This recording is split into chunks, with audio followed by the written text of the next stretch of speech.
from Vishwas Nausharda Public School, Pune. Today we are going to discuss electronic configuration, that is last topic of the atomic structure unit. In last video we have discussed shapes of orbital and energy level diagram of the atom or multi-electron atom.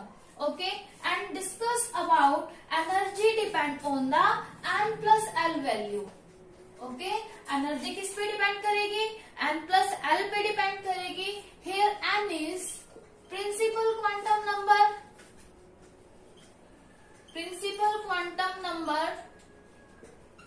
And l is azimuthal quantum number. इन दोनों को अगर हम add करें तो इन दोनों पे क्या है, एनर्जी की वैल्यू डिपेंड करेगी. जैसे जैसे n प्लस एल की वैल्यू इंक्रीज होगी, energy of the orbital increases. Okay, if n plus L value is same then energy depend on the value of n. If n has large value then energy is large. If n has less value then energy is less. तो इस तरह से हम energy के order को देख सकते हैं विथ n प्लस एल या फिर by the value of n. Today we are going to discuss how we can write the electronic configuration of an atom. किसी भी एलिमेंट का इलेक्ट्रॉनिक कॉन्फ़िगरेशन जो है वो हम किस तरह से राइट कर सकते हैं. But before writing the electronic configuration we have to discuss these three rules. First is Aufbau principle, second is Pauli exclusion principle, and third is Hertz rule. Let me start first rule, that is Aufbau principle. What is Aufbau principle? Aufbau principle यही है जो rule हमने energy में discuss किया था, that is n plus L rule. Okay, Aufbau ने जो भी प्रिंसिपल दिया था वो यही दिया था कि हम इलेक्ट्रॉन को किस तरह से फिल करेंगे ऑर्बिटल में एनर्जी के इंक्रीजिंग ऑर्डर में. और एनर्जी का इंक्रीजिंग ऑर्डर हम कहाँ से देखेंगे? n प्लस एल से देखेंगे. ओके, अगर n प्लस एल की वैल्यू सेम आ जाएगी then we can check the value of n. Okay, if value of n plus l is same then we can check the value of n. okay, this is the Aufbau principle. means अगर हमने किसी भी atom में orbital में electron को fill करना है then we can check the value of n plus l to see the how we can fill the electron in the orbital. ठीक है, एनर्जी चेक करने के लिए एनर्जी के इंक्रीजिंग ऑर्डर में हम क्या करते हैं, ऑर्बिटल के अंदर इलेक्ट्रॉन को फिल करेंगे. ओके, फर्स्ट रूल यही है Aufbau principal, n plus L. अगर n प्लस एल की वैल्यू सेम है तो हम क्या करेंगे, n की वैल्यू को चेक करेंगे. अभी हमने देखा कि ऑफबाउ प्रिंसिपल के अकॉर्डिंग हम ऑर्बिटल के अंदर इलेक्ट्रॉन कैसे फिल करते हैं. कौन सा रूल देखते हैं, n plus L rule. But as a definition अगर हम इसे लिखना चाहें कि ऑफबाउ प्रिंसिपल को हम स्टेट कैसे करते हैं, तो क्या होगा कि in the ground state of an atom. ठीक है, अगर कोई भी एटम ग्राउंड स्टेट में है तो उसके अंदर हम इलेक्ट्रॉन कैसे फिल करेंगे, मीन्स ऑर्बिटल में हम इलेक्ट्रॉन कैसे फिल करेंगे, with increasing order of their energy. Means orbital are filled according to their increasing order of energy. ठीक है, ये है Aufbau principle. Let me move on next rule, that is Pauli exclusion principle. ठीक है, हमने 4 quantum number discuss किए थे. आप लोग जानते हैं कौन कौन से 4 क्वांटम नंबर हमने डिस्कस किए थे.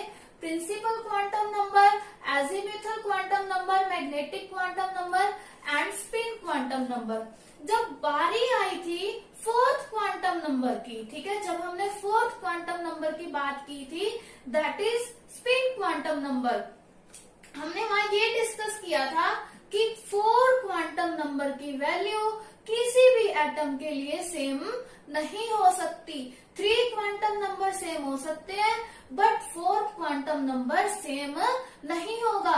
अगर 4 क्वांटम नंबर सेम हो गए तो हम क्या करेंगे, इलेक्ट्रॉन्स को आइडेंटिफाई नहीं कर सकेंगे। ठीक है, तो किसी भी एटम के केस में, किसी भी इलेक्ट्रॉन के केस में क्या होगा, 4 क्वांटम नंबर सेम नहीं होंगे, 3 क्वांटम नंबर सेम हो सकते हैं, बट जो 4th क्वांटम नंबर है that is spin quantum number, वो क्या होगा, डिफरेंट होगा। मीन्स उनकी स्पिन क्या होगी, डिफरेंट होगी। तो पॉली एक्सक्लूजन प्रिंसिपल यही है कि orbitals are accommodate maximum of 2 electron and these must have opposite spin. Means Pauli ने यही बोला कि ऑर्बिटल जो है ना उसमें 2 इलेक्ट्रॉन आएंगे। ठीक है, ऑर्बिटल में क्या होगा, मैक्सिमम 2 नंबर ऑफ इलेक्ट्रॉन होंगे। ठीक है, और उनकी स्पिन क्या होगी, अपोजिट, जो हमने कहा डिस्कस की थी, स्पिन क्वांटम नंबर में। ठीक है, ये था पॉली एक्सक्लूजन प्रिंसिपल कि किसी भी ऑर्बिटल में 2 इलेक्ट्रॉन है जिनकी स्पिन क्या है, अपोजिट है। हम सेम स्पिन में एक ऑर्बिटल में इलेक्ट्रॉन्स को नहीं डाल सकते। ठीक है, अगर हम एक ऑर्बिटल में इलेक्ट्रॉन को डालें ऐसे, तो दिस मेथड इज रॉन्ग। एक ऑर्बिटल में हम इलेक्ट्रॉन को कैसे फिल करते हैं, लाइक दिस। ठीक है, one is clockwise and one is anti clockwise, ये हमने स्पिन क्वांटम नंबर में डिस्कस किया था। ठीक है, ये है पॉली एक्सक्लूजन प्रिंसिपल। ठीक है, पॉली एक्सक्लूजन प्रिंसिपल ये है। अब बात करते हैं हंट्स रूल की। ठीक है, हंट्स रूल क्या है, हंट्स ने ये कहा कि इलेक्ट्रॉन पेयरिंग मीन्स अगर हमारे पास एस सब शेल है, एस सब शेल में तो 1 ऑर्बिटल है, इसके लिए हमें क्या है, कोई प्रॉब्लम नहीं है, एक इलेक्ट्रॉन आया दूसरा इस तरह आ जाएगा। अगर नेक्स्ट मूव करें P orbital, sorry P subshell पे, ठीक है, अगर हम मूव कर रहे हैं पी सब शेल पे, पी सब शेल में क्या है, 3 ऑर्बिटल है। ठीक है, 3 ऑर्बिटल है। अगर हमारे पास इलेक्ट्रॉन है 4, तो ये बात आई कि हम 4 इलेक्ट्रॉन को किस तरह से फिल करेंगे। 4 को तो हम अलग अलग मेथड से फिल कर सकते हैं, किसी भी तरह से फिल कर सकते हैं। इस तरह से भी हम 4 को फिल कर सकते हैं, है ना, इस तरह से भी 4 को फिल कर सकते हैं, इस तरह से भी कर सकते हैं। ठीक है, इस तरह से भी कर सकते हैं। ठीक है, अब मान लो कि 3 इलेक्ट्रॉन होते तो हम क्या कर देते, तीनों में एक एक फिल कर देते। ठीक है, सबसे पहले हंट्स ने ये बोला कि सबसे पहले हम क्या करेंगे, जितने भी ऑर्बिटल है सभी को सिंगली ऑक्यूपाई करेंगे। ठीक है, पहले हम उसमें सिंगल सिंगल इलेक्ट्रॉन फिल करेंगे। जब सिंगल सिंगल इलेक्ट्रॉन सभी ऑर्बिटल में आ जाता है, उसके बाद हम क्या करेंगे, पेयरिंग करेंगे।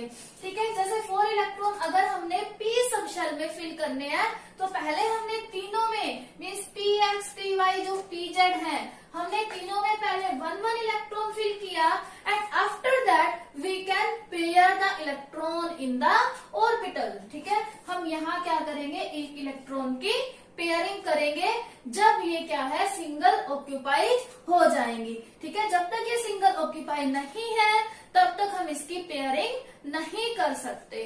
ओके, अगर मान लो हमारे पास 3 इलेक्ट्रॉन है तो हम इस तरह से फिल नहीं करेंगे इसे। ओके, इस तरह से इसे फिल नहीं करेंगे, क्योंकि पेयरिंग हमें तब तक नहीं करनी जब तक सारी ऑर्बिटल सिंगल ऑक्यूपाई ना हो जाए। ओके, ये हंट्स ने जो था, ये पहला पॉइंट दिया था हंट्स ने कि हम क्या करेंगे, पेयरिंग तब तक नहीं करेंगे जब तक जो ऑर्बिटल है सिंगल ऑक्यूपाई नहीं हो जाती। दूसरा उसने ये कहा कि जो ऑर्बिटल सिंगल ऑक्यूपाई हो गई, अगर हमने 4 इलेक्ट्रॉन फिल करने हैं इसमें, ठीक है, 4 इलेक्ट्रॉन फिल करने हैं, तो हम 4th इलेक्ट्रॉन ऐसे फिल नहीं कर देंगे कि सेम स्पिन में हो। ठीक है, इस तरह से हम इसमें इलेक्ट्रॉन को फिल नहीं करेंगे। ठीक है, जब हम इलेक्ट्रॉन पेयरिंग करेंगे तो उसकी स्पिन क्या होगी, अपोजिट। Okay, like this. तो हंट्स रूल क्या है, फर्स्ट रूल क्या हुआ कि पेयरिंग हम तब तक नहीं करेंगे जब तक सारी ऑर्बिटल सिंगली ऑक्यूपाई नहीं हो जाती। सेकेंड रूल कि जब हम पेयरिंग कर रहे हैं तो जो सेकेंड इलेक्ट्रॉन की स्पिन है वो क्या होगी, अपोजिट होगी फर्स्ट इलेक्ट्रॉन के। अगर फर्स्ट अपवर्ड है तो सेकंड क्या होगा, डाउनवर्ड। मीन्स एक क्लॉकवाइज है दूसरा क्या होगा, एंटी क्लॉकवाइज। ये क्या है, हर्ट्ज ने रूल दिया था इलेक्ट्रॉन को फिल करने का ऑर्बिटल में। ठीक है, लेट्स रिकॉल 3 रूल। तीनों रूल को एक बार रिवाइज कर लेते हैं। फर्स्ट था ओहम प्रिंसिपल। ओहम प्रिंसिपल क्या था कि ग्राउंड स्टेट में जब भी कोई एटम है उसमें जब हम ऑर्बिटल में इलेक्ट्रॉन को फिल करने जा रहे हैं तो किस तरह से फिल करेंगे, according to increasing order of their energy level. ठीक है, उनकी एनर्जी जिस तरह से इंक्रीज हो रही है उस तरह से हम इलेक्ट्रॉन को फिल करेंगे। और एनर्जी का ऑर्डर हम किससे देखते हैं, n+l से। अगर n+l की वैल्यू सेम हो then we see the value of n। Okay, second rule Pauli exclusion principle. Pauli exclusion principle ये था कि अगर हमारे पास कोई भी ऑर्बिटल है, किसी ऑर्बिटल में मैक्सिमम नंबर ऑफ इलेक्ट्रॉन क्या होंगे, 2। ठीक है, और उनकी स्पिन क्या होगी, अपोजिट। और थर्ड क्या था कि थर्ड ये था अगर हमारे पास कोई ऑर्बिटल है और उसमें हम इलेक्ट्रॉन को फिल कर रहे हैं। ठीक है, अगर हमारे पास मान लो p सब शेल है या d सब शेल, s में तो 1 ऑर्बिटल है, कोई प्रॉब्लम वाली बात नहीं है। अगर हमारे पास p, d या फिर f, इन 3 में से कोई सब शेल है और हम इसमें इलेक्ट्रॉन को फिल कर रहे हैं। ठीक है, इनके अंदर जो भी ऑर्बिटल्स हैं जब तक सिंगल ऑक्यूपाइड नहीं हो जाती तब तक हम उसके अंदर इलेक्ट्रॉन की पेयरिंग नहीं करेंगे। ये बात आपको इलेक्ट्रॉनिक कॉन्फ़िगरेशन राइट करते वक्त याद रखनी है। ठीक है, और सेकंड कि ऑर्बिटल में जब 2 इलेक्ट्रॉन आएंगे तो उनकी स्पिन क्या होगी, अपोजिट। अगर हमने एक के लिए ऐसे एरो लगाया तो दूसरे के लिए ऐसे लगाएंगे। ये क्या है, hertz rule. Okay, let me start electronic configuration. ठीक है, इलेक्ट्रॉनिक कॉन्फ़िगरेशन हम लोग स्टार्ट करते हैं। आप लोगों को KLMN वाला इलेक्ट्रॉनिक कॉन्फ़िगरेशन तो आता ही है। ठीक है, 2, 8, 18। ठीक है, KLM। ओके, इस तरह से KLMN वाला इलेक्ट्रॉनिक कॉन्फ़िगरेशन आप लोग जानते हैं या आप 9th 10th क्लास में डिस्कस कर चुके हैं। बट अब हमने, ये क्या थी, शेल थी।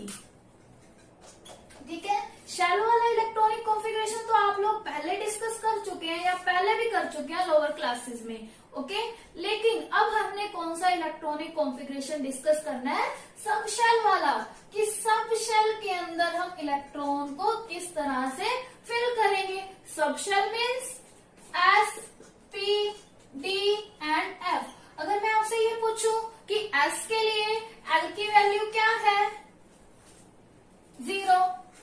P के लिए L की वैल्यू क्या होती है, 1, 2 एंड 3। ये क्या है, L की वैल्यू है। अगर L की वैल्यू 0 है तो S, 1 है तो P, 2 है तो D, 3 है तो F। लेकिन अगर प्रिंसिपल क्वांटम नंबर के अकॉर्डिंग देखते हैं 1, 2, 3, 4, तो वो क्या होती है, shell. First KLMN। Okay, but यहाँ पर हमने बात किसकी करनी है, S, P, D, F की। ठीक है, S के अंदर कितनी नंबर ऑफ ऑर्बिटल होती हैं, सबसे पहले तो आपको ये पता होना चाहिए ना कि S के अंदर कितनी ऑर्बिटल होती हैं, P के अंदर कितनी होती हैं, D के अंदर कितनी होती हैं और F के अंदर कितनी होती हैं, तभी हम इलेक्ट्रॉन को फिल कर पाएंगे ना। अब देखो, S के अंदर number of orbital in S कितनी होगी, 1 होगी। ये आपको याद रखना है कि number of orbital in the S is 1। Okay, अगर हम बात करें P ऑर्बिटल की, ओके, तो P के अंदर कितने होती हैं orbital, number of orbital in P के अंदर कितनी होती है, 3। ओके, अगर हम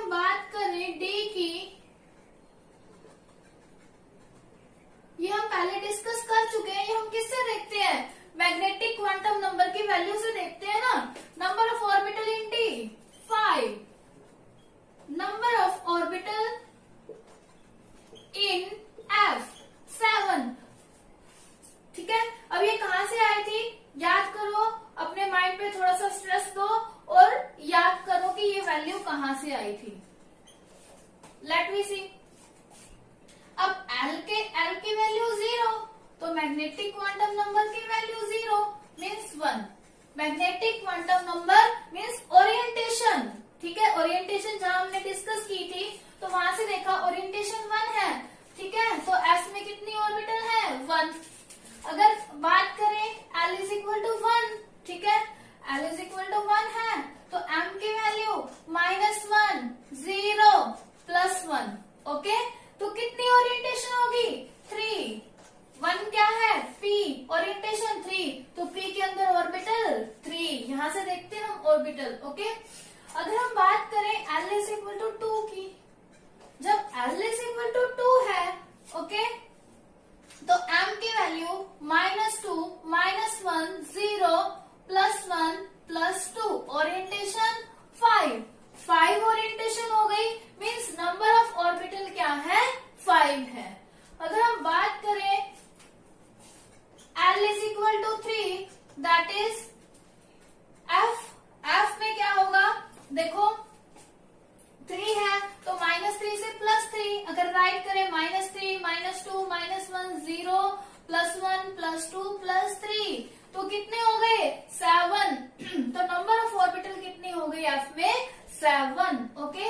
इस तरह से हमें नंबर ऑफ ऑर्बिटल का पता लगता है, ठीक है। अगर हम एस ऑर्बिटल बनाए तो ये क्या है एस, अगर हम पी बनाए तो ये क्या है पी, अगर हम डी बनाए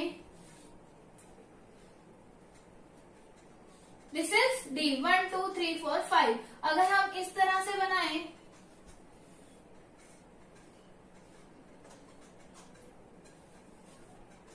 ठीक है, ये क्या है D, S P D F, ठीक है, ये ऑर्बिटल है। अब हम क्या करेंगे, एटॉमिक नंबर के अकॉर्डिंग इसके अंदर इलेक्ट्रॉन को फिल करना सीखेंगे, ठीक है।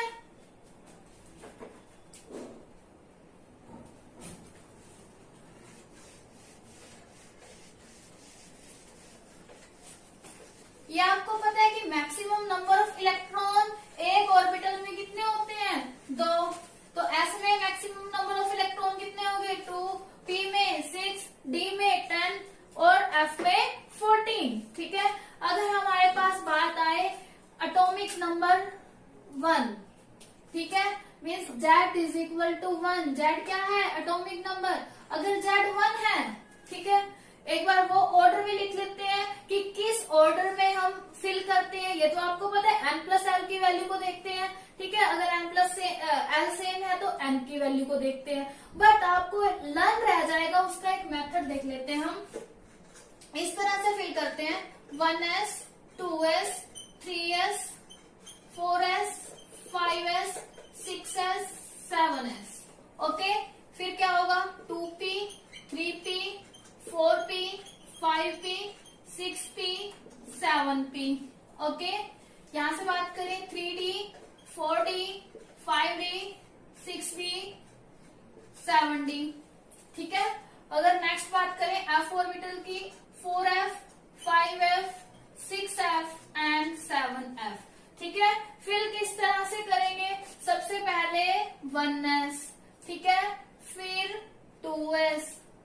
ये आपको याद रखना है कि हम कैसे फिल करेंगे, 1s 2s फिर 2p 3s, ठीक है, फिर 3p 4s 3d 4p 5s, फिर 4d 5p 6s, फिर 4f 5d 7s।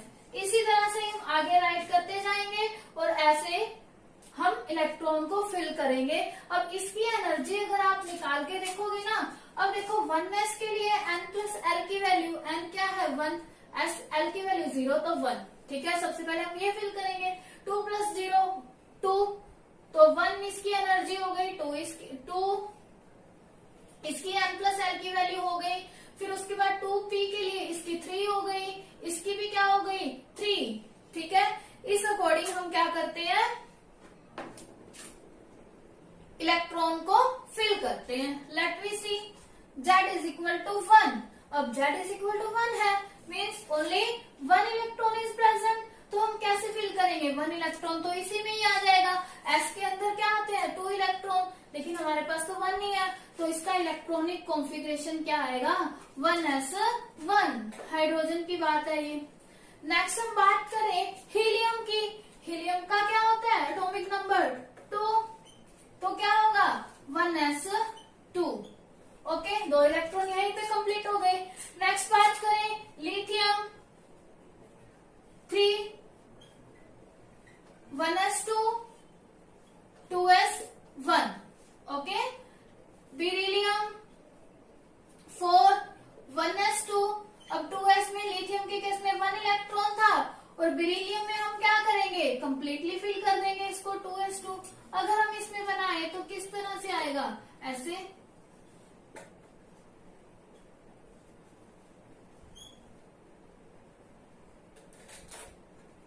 1s and 2s।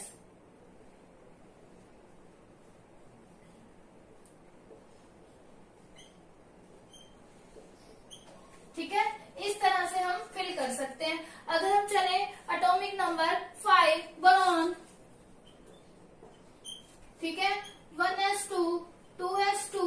अब देखिए 1s के बाद 2s, 2s के बाद क्या आएगा 2p। 2p में कितने इलेक्ट्रॉन आएंगे, 1। कैसे बनाएंगे 1s2, इसमें तो कोई प्रॉब्लम ही नहीं है, हम पहले से करते आ रहे हैं, यहां तक हम इसको इसी तरह ही राइट कर देंगे। ठीक है, p ऑर्बिटल इस तरह से, ओनली 1 इलेक्ट्रॉन है तो हम इस तरह से फिल कर सकते हैं। Let me take any element randomly. Okay, nitrogen की बात करें, नाइट्रोजन का इलेक्ट्रॉनिक कॉन्फ़िगरेशन क्या होगा, 7। नाइट्रोजन 7, 1s2 2s2 4 और 2p3। 2p3 तो किस तरह से, अभी हमने हर्ट्ज रूल में बात की थी कि सबसे पहले हम इलेक्ट्रॉन को कैसे फिल करेंगे कि तीनों ऑर्बिटल क्या हो जाए, सिंगली ऑक्यूपाई हो जाए। तो हम किस तरह से ऑक्यूपाई करेंगे,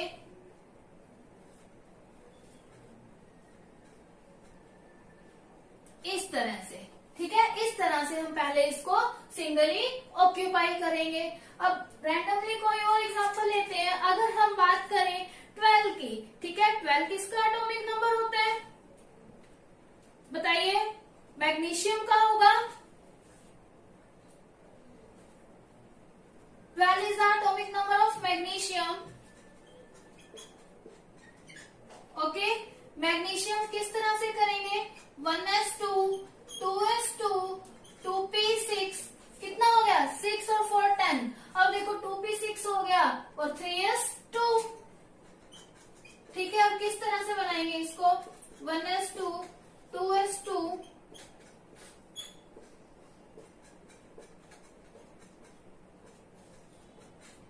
ठीक है 3s2। अब यहाँ के बाद जब 8 आएगा ना, तो 8th में हम क्या करेंगे, 8 इलेक्ट्रॉनिक कॉन्फ़िगरेशन ऑक्सीजन का होता है। ऑक्सीजन के केस में यहाँ आ जाएगा 1, नेक्स्ट फिर यहाँ आ जाएगा, नेक्स्ट फिर यहाँ आ जाएगा।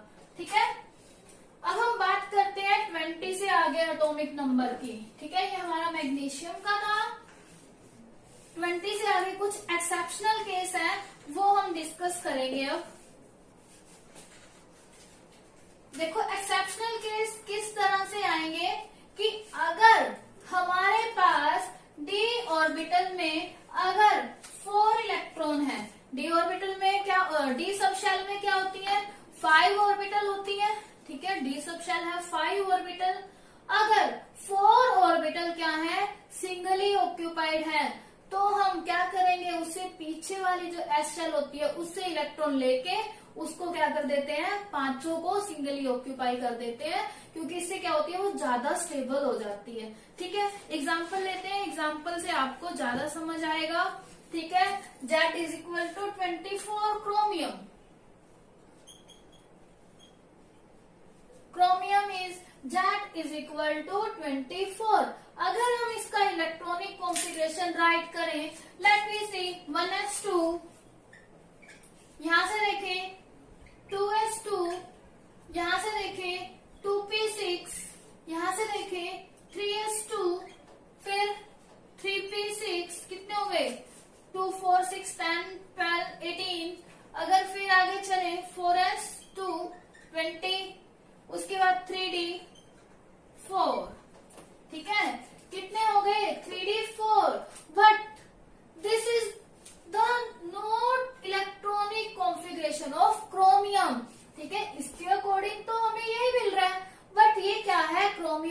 इलेक्ट्रॉनिक कॉन्फ़िगरेशन नहीं है। Let me see how. अब देखो हम फिल कैसे करेंगे। This is 1s, this is 2s and this is p। ठीक है, ये क्या है p, फिर 3s2, 3s2, फिर 3p6,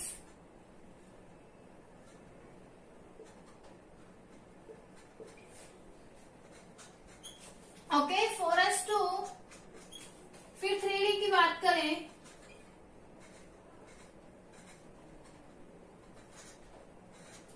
ठीक है। अब डी में देखते हैं हम कैसे फिल करेंगे।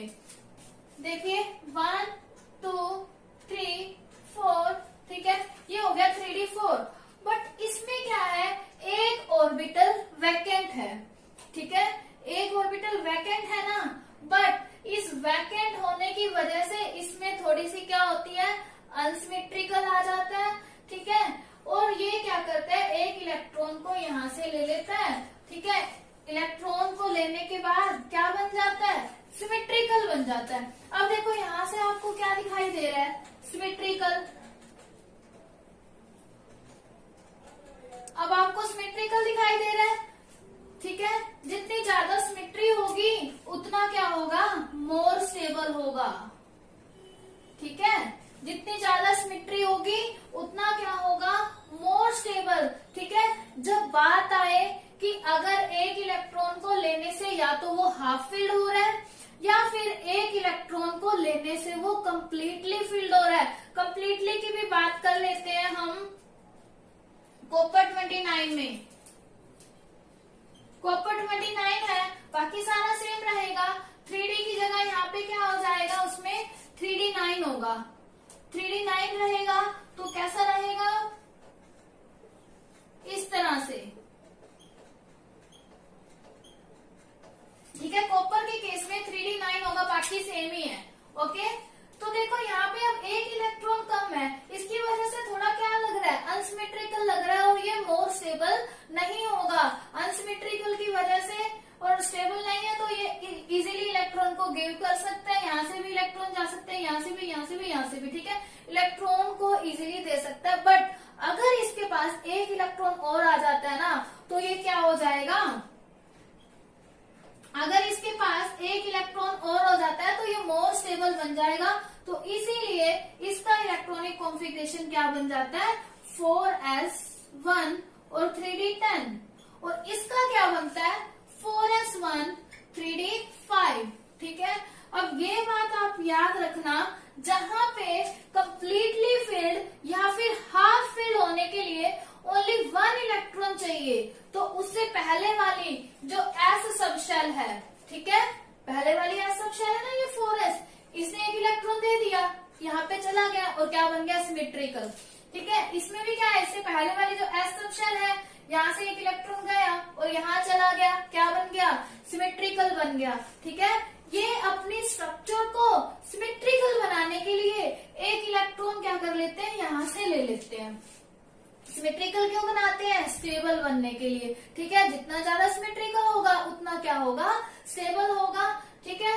अब रीजन क्या है कि इसका इलेक्ट्रॉनिक कॉन्फ़िगरेशन हम ये ना लिखने की बजाय ये लिखते हैं। एक तो यही रीजन हो गया कि सिमेट्रिकल होगा तो मोर स्टेबल होगा।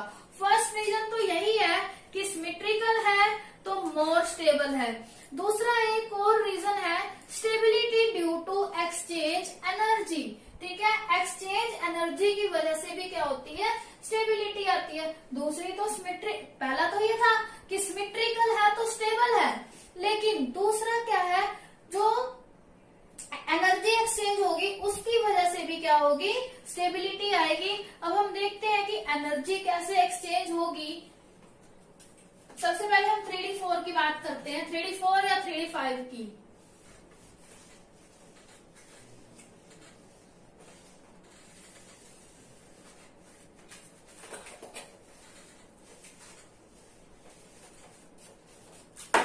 अगर हमारे पास है 3d4,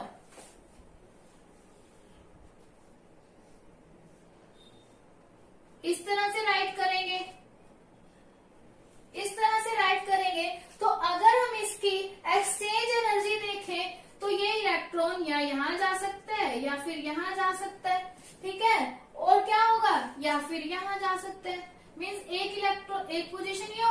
मीन्स ये वाला इलेक्ट्रॉन मूव कर सकता है या यहाँ यहाँ या फिर यहाँ। दूसरा केस क्या बन सकता है,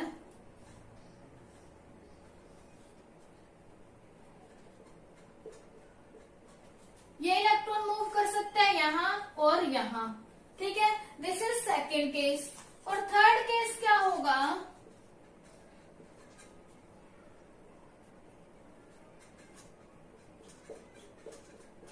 ये इलेक्ट्रॉन मूव कर सकते हैं यहाँ, ठीक है।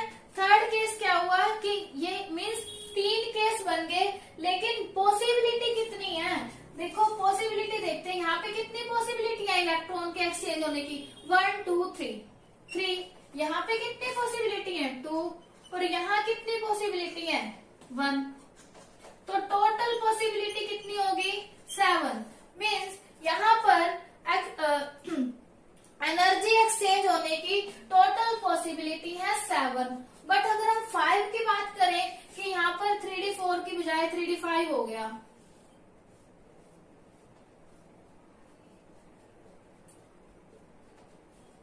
वन टू थ्री फोर यहाँ हो गई,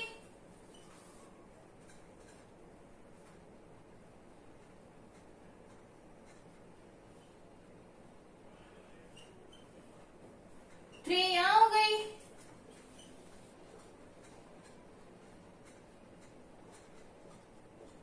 ठीक है, और फोर्थ क्या है यहाँ हो गई,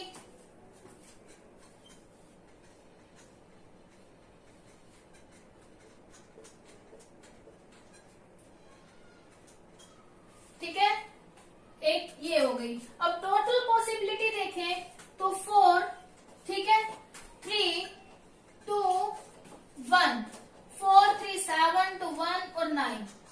यहाँ पे क्या है, एक्सचेंज एनर्जी 10 की वजह से होगी, मीन्स एक्सचेंज एनर्जी यहाँ पे क्या होगी ज्यादा, यहाँ पे कितने की वजह से होगी 7, ठीक है। तो स्टेबल कौन से वाला होगा, 10 वाला होगा ना, कि जो एक्सचेंज एनर्जी होती है ना उसकी वजह से क्या आती है, स्टेबिलिटी आती है, या तो 10 टाइम्स एक्सचेंज हो या 7 टाइम एक्सचेंज हो। अब एक्सचेंज एनर्जी क्या दे रही है, स्टेबिलिटी दे रही है, तो 10 टाइम अगर एक्सचेंज होगा इलेक्ट्रॉन तो ज्यादा स्टेबिलिटी आएगी ना, तो इसका मतलब हम कौन सा इलेक्ट्रॉनिक कॉन्फ़िगरेशन लिखेंगे, 3d5 वाला। ओके, 2 रीजन है, फर्स्ट तो ये कि symmetrical distribution of the electron, ठीक है, अगर हम इस तरह से 5 इलेक्ट्रॉन को फिल कर रहे हैं तो यहाँ पर क्या होगा, सिमेट्रिकल डिस्ट्रीब्यूशन हो जाएगा।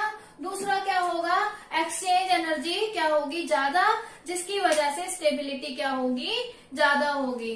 ओके स्टूडेंट, इस तरह से हम किसी भी एटॉमिक नंबर के अकॉर्डिंग इलेक्ट्रॉन्स को ऑर्बिटल में हम फिल कर सकते हैं। फॉलो क्या करना है हमने, हमें ये पता होना चाहिए कि एस के अंदर कितने इलेक्ट्रॉन आते हैं, 2 इलेक्ट्रॉन, पी के अंदर 6 इलेक्ट्रॉन, डी के अंदर 10 इलेक्ट्रॉन और एफ के अंदर 14 इलेक्ट्रॉन।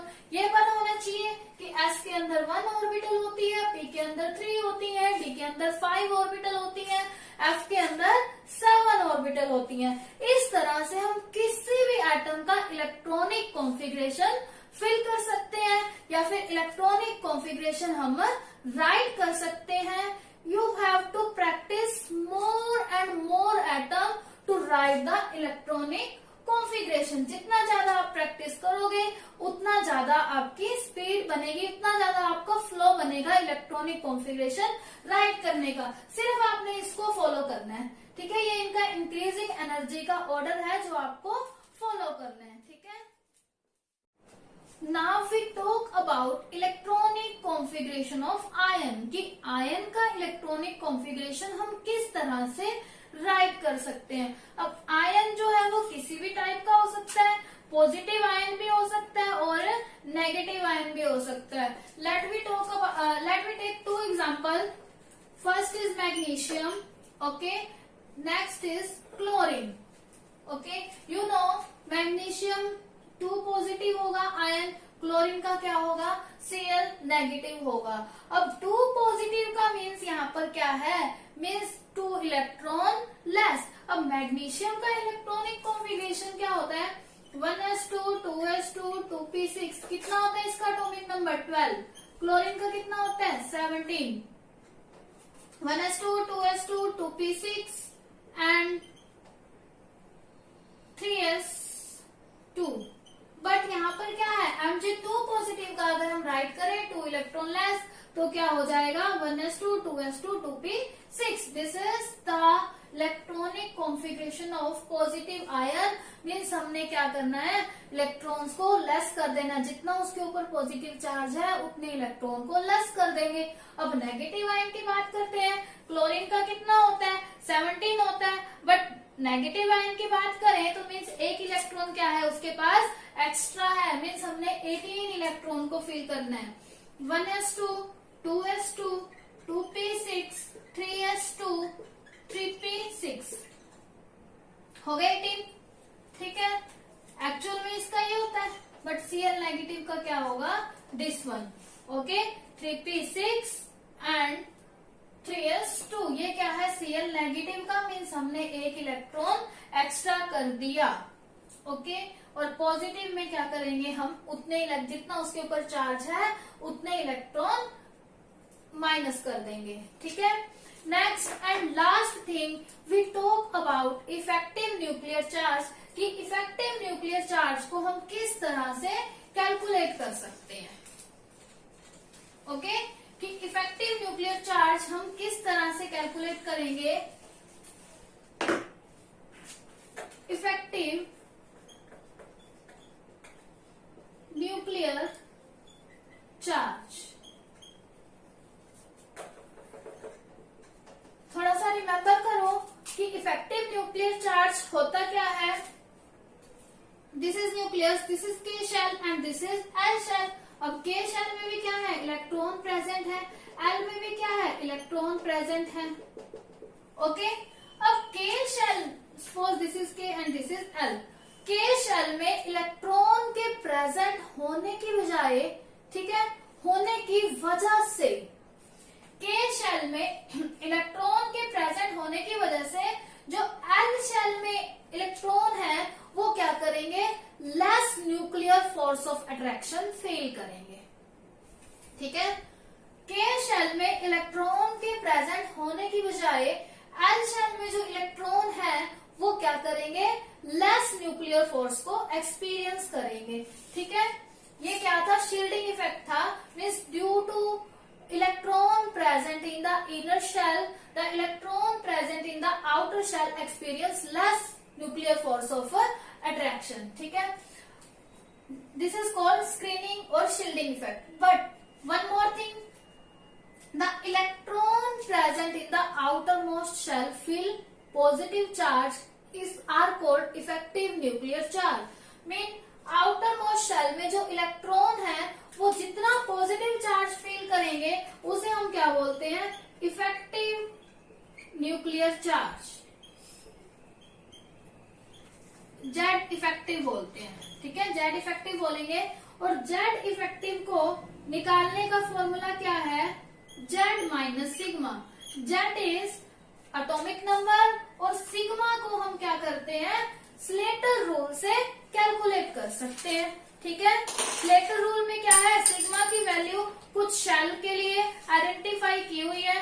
लेट वी डिस्कस, अगर हमारे पास है n+1 शेल, ठीक है, हमारे पास क्या है n+1 शेल, सिग्मा की बात कर रहे हैं, वैल्यू ऑफ सिग्मा कि किस तरह से, अगर हमने जेड इफेक्टिव कैलकुलेट करना है तो सिग्मा की वैल्यू किस तरह से लेंगे।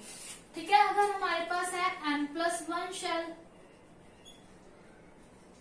तो सिग्मा की वैल्यू क्या है, 0। ओके, n+1 शेल की बात करें तो सिग्मा क्या है, 0। अगर हमारे पास बात आ जाए ns और np की तो सिग्मा क्या होगा, 0.35। ठीक है, अगर हमारे पास बात आ जाए ns और np की तो सिग्मा क्या है, 0.35। अगर हमारे पास बात आ गई n-1 s और p की तो सिग्मा की वैल्यू क्या होगी, 0.85। ठीक है, अगर हमारे पास बात आ गई n-2s और p की, n-2sp तो क्या होगा 1.00।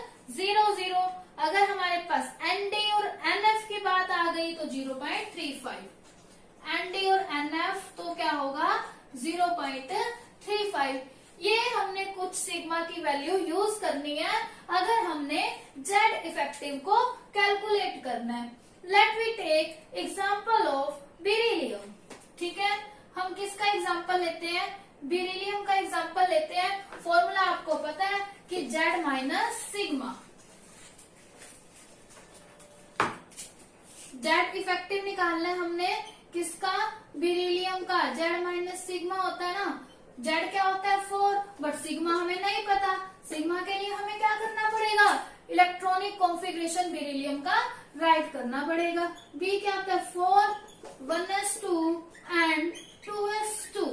अब 1s2 और 2s2 के केस में अगर हम बात करें 2s के लिए क्या हो जाएगा?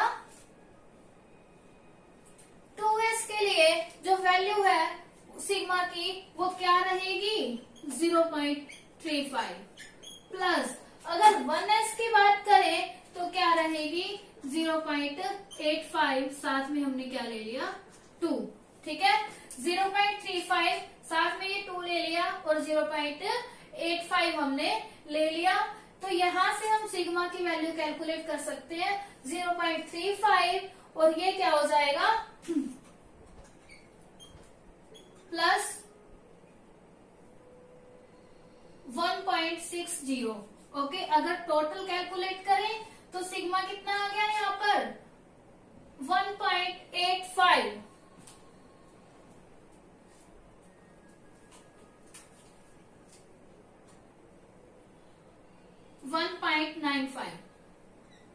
ठीक है, this is the value of sigma. But हमने क्या निकालना है? Z effective. जेड इफेक्टिव यहां से निकाल सकते हैं। Z effective equal to 4 minus 1.95। इस तरह से हम कैलकुलेट कर लेंगे तो कितना आंसर आएगा हमारा? 2.05 is the answer. Okay, let we see calculation again. 2 5 10, 2 8 16 और 1 7। यहाँ क्या आएगा? 1.70। यहाँ पर क्या आ जाएगा? 2.05 और यहाँ पर क्या आएगा? 1.95। Okay student, this is the effective nuclear charge of the beryllium atom. Beryllium की जो आउटर मोस्ट शेल है कौन सी है? 2s है ना। ठीक है, ये क्या है? 2s का इफेक्टिव न्यूक्लियर चार्ज हो जाएगा। और सिग्मा की वैल्यू हमें कहाँ से लेनी है? यहाँ पे कुछ आइडेंटिफाई की हुई है सिग्मा की वैल्यू। यहाँ ये हमें थोड़ा सा याद रखनी पड़ेगी। उसके अकॉर्डिंग हम क्या कर सकते हैं? जेड इफेक्टिव की वैल्यू को कैलकुलेट कर सकते हैं। एंड इससे पहले जो हमने टॉपिक किया था इलेक्ट्रॉनिक कॉन्फ़िगरेशन, उसकी आपको ज्यादा से ज्यादा प्रैक्टिस करनी है। इलेक्ट्रॉनिक कॉन्फ़िगरेशन कैटायन का भी और एनायन का भी, मीन्स आयन के केस में भी आपको इलेक्ट्रॉनिक कॉन्फ़िगरेशन प्रैक्टिस करनी है। एंड नेक्स्ट वीडियो में हम नेक्स्ट चैप्टर स्टार्ट करेंगे। Thank you, bye bye.